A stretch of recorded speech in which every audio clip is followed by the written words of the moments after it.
What's up, everybody? Happy Monday. Hope all you're having a great day so far today. Hope you all had a great weekend. Um, Before I get into this episode, GH, let me tell y'all something. So, y'all know it took a lot for me to switch over to an iPhone a few years back, like 3 years ago. It took a lot. And the first iPhone I bought was this one, the 12. First one I bought. This is how it's looking now after 3 years. Like, it is wear and tear. Like, I messed the screen protector all up. You know how many times I dropped this phone? It got cracks in it. Like, I dropped the hell out of this phone. And I was like, you know what? Let me go get a new one. I'm obsessed with this one. This one right here, I am obsessed. The 13, the 13. The 15 Pro, I'm obsessed with this shit. I've been on this shit just perusing it. It's way smoother phone than that one, because that one was slowing down after a while. I'm like, it was to the point where every time I took a phone call, I couldn't like hold it up to my ear how I wanted to. It wouldn't work. You know, I would hold it up to my ear, nobody could hear me. It was ridiculous. So I said, yeah, I got to make another investment real quick. That one is smooth. I love it. Like, that is a much smoother phone. But anyway, getting on with this episode. Um, I'm confused. Like, I ain't gonna say I'm confused, but maybe Sonny and Nina are confused about what it means to elope. But when you elope, usually it's just the two of y'all hopping on a plane somewhere or going to a justice of the peace, just the two of y'all. Why are they bringing half of Port Charles with them? Like, you got Willow hopping on the plane, you got Michael hopping on the plane, you got Christina hopping on the plane. The kids are coming. I'm like, why are the kids coming? Like, why is everybody coming? Like, it's an elopement. They're not all supposed to be there. I'm just saying. I mean, I'm cool with it.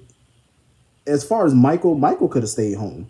Like, his attitude sometimes, it irritates my soul when I look at Michael. Like, Michael irritates every part of me.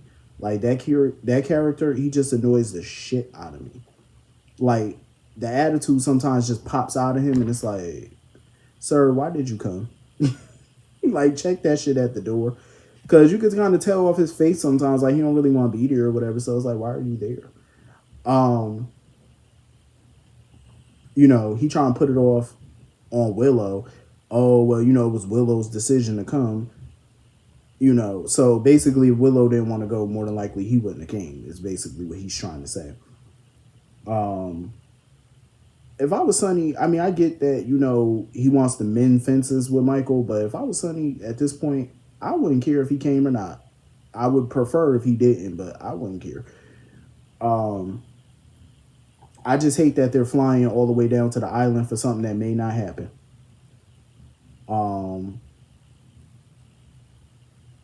More and more, this wedding don't look like it's gonna happen, because I hate the fact that this whole SEC thing is gonna probably come in between Nina and Sonny. I hate that, because I feel like it shouldn't. It really shouldn't, in my opinion. It's like, who cares? She reported a crime, so what?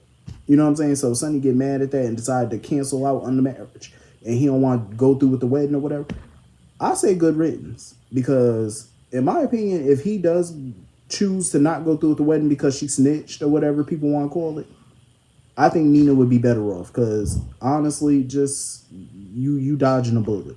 Literally and figuratively, you're dodging a bullet. I mean, I would see why he would be a little upset because she didn't tell him about it initially. I get that part. But to be overly mad about it, I really hope that he's not, because it's like, you know, whatever. Drew and Carly did this to themselves, in my opinion.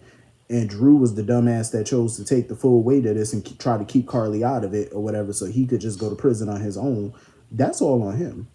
You know what I'm saying? That's all on him. That's his stupid idea. You know, so I don't think she should take the fall for this one. So moving on from that, it was so good to see Scott. Like, I'm loving all of this right here that he got going on. That shit is dope. It suits him. You know, the whole beard look, it suits him. I'm y'all know I'm very 50-50 with the whole Lucy Maxie side of things, because I totally get where Maxie coming from. Like, she's worried about her livelihood. You know what I'm saying? She just moved into Dante and Lulu house. She got 3 kids she taking care of. The girl got bills. You know what I'm saying? So I get it. You know, she's not wealthy. You know, she's not a multimillionaire. You know, if deception fails and she loses her job, then what? You know what I'm saying? She ain't got a check coming in. So I totally get it. Because like Lucy told Scott, if she win or lose, she gonna be all right, which is true. You know, Lucy got a backup plan. Like, Lucy still has 1% of ELQ. She still has a realtor's license, so she can easily go out here and sell a house and get a fat commission off of it. You know what I'm saying? She can go out here and sell a house today and probably make like 100,000 off the commission. You know what I'm saying? So that's easy money for her right there. Maxie would have to go and try to find a whole new damn job. Maybe she can go back to Crimson or something if Nina, you know, reinstate her or whatever, but I don't see why she would want to go back. Because I'm pretty sure Maxie makes more money being at Deception than she does at Crimson. You know what I'm saying? Than she did at Crimson. You know, especially being a co-owner of the company, you know, having stock in the company and stuff like that. I'm pretty sure she makes a pretty penny. But I mean, I also get where Lucy coming from. You know, and y'all know I love me some Tracy Q. I love Tracy. I adore Tracy. But I love the fact that Lucy's not trying to roll over. You know what I'm saying? I love that Lucy has a backbone. She's standing up to Tracy. She's not about to sit here and roll over and do whatever Tracy want her to do. You know, but she still has her staff to look after. You know, so I could definitely see Lucy taking the 49-51 deal, you know, where the stockholders, you know, where they all retain 49% and Tracy get the, you know, 51. I could see her doing that deal, but I kind of understand why she don't want to give up that 1% though. A part of me understand it. You know, granted that 1% doesn't give her any seat on the board or nothing like that. It ain't like she can make decisions at EOQ, but that 1% does put her in the driver's seat in a way whenever they need a tiebreaker. You know, plus she's making dividends off of that too. You know what I'm saying? But if it came down to protecting her staff or giving up that stock, I would say, you know, give up the stock to protect your staff. You know what I'm saying? Because they got livelihoods too. You know, they ain't got fallback plans like some, you know, like Lucy would have and stuff like that. So I get it. You know what I'm saying? But like I said, if she could find a way to take Tracy's deal and stick it to Tracy in the process by keeping that 1%, I say go for it. No, because as much as I love Tracy, I love when people knock her down a peg or two too. You know, I love that. So I'm all for it. You know, Lucy could pull a rabbit out of a hat on this one. I'm all for it. So anyway, moving on from that, I'm so disappointed in Alexis. I'm disappointed that this is what they got Alexis doing. Pretty much doing Carly's bidding.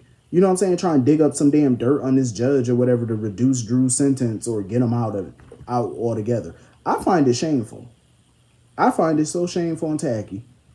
Because the real story is the damn warden at Pentonville. That's the real story that she should be going after. That's the dirty one. You know what I'm saying? This judge meeting with private investors or whatever. So freaking what? And because let's be real. You know how many government agencies, how many prosecutors, how many detectives, how many people in law enforcement want to take Sonny Corinthos down? Just so that way it could boost their careers? People in real life do that shit. That's what prosecutors and judges, that's what people do.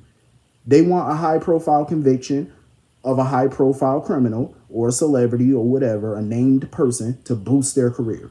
People in real life do that shit all the time. It ain't no different. So you mean to tell me that they're trying to use that to get Drew off? If that was the case, every person that went to prison, every high profile person that goes to prison, their lawyers or whoever would be working overtime to get some dirt on the judge to say, oh, well, they're using this to boost their careers. That's dumb, because if you do it for him, you might as well do it for everybody, because that's what a lot of judges and prosecutors do. But at the same time, nobody framed Drew. Nobody framed Carly. They committed the crime. You know what I'm saying? So it's rather ridiculous, and I'm ashamed of Alexis for going along with this foolishness. I think it's ridiculous. I'm like, Alexis, you ain't got nothing better to do? Like, I'm just saying, I would be going after a bigger story. Speaking of the warden, I was so ashamed that this heifer got promoted. She got promoted.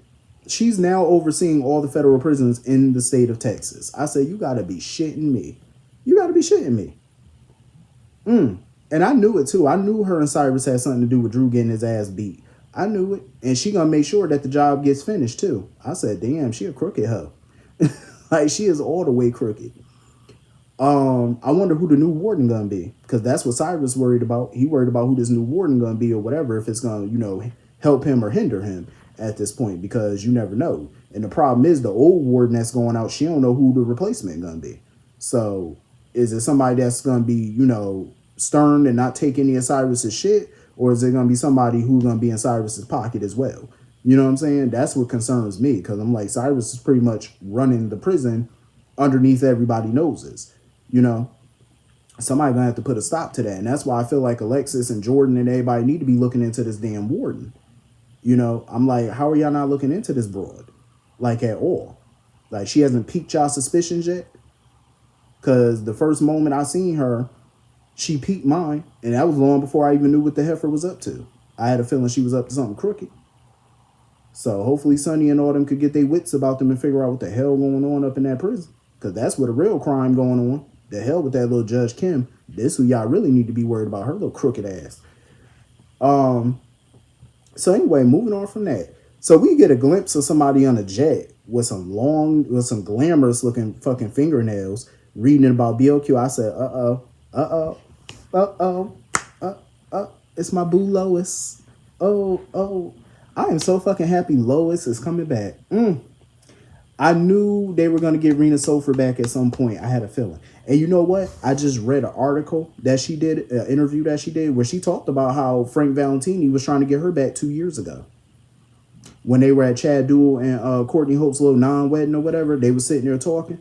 He tried to get her back, but sadly, she was on B&B at the time. Bold and Beautiful dropped the ball with her. I'm going to tell you, but you know what? Their loss is definitely GH's gain, because I was waiting for Lois to come back. And I said it too. As soon as this Eddie Main storyline started, Lois would have been the perfect person to get for this. And they answered my prayer and the prayers of a lot of other fans and got her ass back. And I'm happy. Even if it is for a short stint, I'm happy to get Lois back. So anyway, I'm glad, Chase got BOQ to help him out with all this, to be there for him and stuff. I don't blame him for being upset. His father is a little trifling, because it's like, I feel like his father was being selfish by not telling Finn and not telling Chase, and they had to find out from other people. You know what I'm saying? That's not the way for them to have to find out about ALS. Like, that's fucked up. They got to find out from Tracy. They got to find out from Alexis. Like, that's crazy. And he did it all for selfish purposes. You know what I'm saying? Because he was in denial about it. And he knew that if they knew, then it would become a reality to him. And he wanted to live in denial. So I'm glad he went to go talk to Chase and stuff and try to fix this, because he needs to fix it. He needs to talk with his child. He needs to, prepare his son for the worst. And, his son is actually preparing himself, because he's been reading up about it and stuff like that. And I know it's hard for him, to realize that his dad is going to be in a wheelchair. His dad's not going to be able to do anything for himself. Like, that's hard for him, That's fucked up. But I think he'll figure it out. They'll come to grips on how to handle it.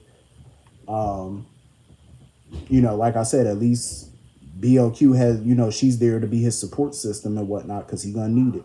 It's going to be rough. Once them symptoms start kicking into overdrive, it's going to be rough on him. So at least he got somebody to help him out with this.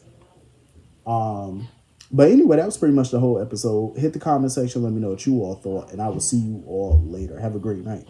Peace.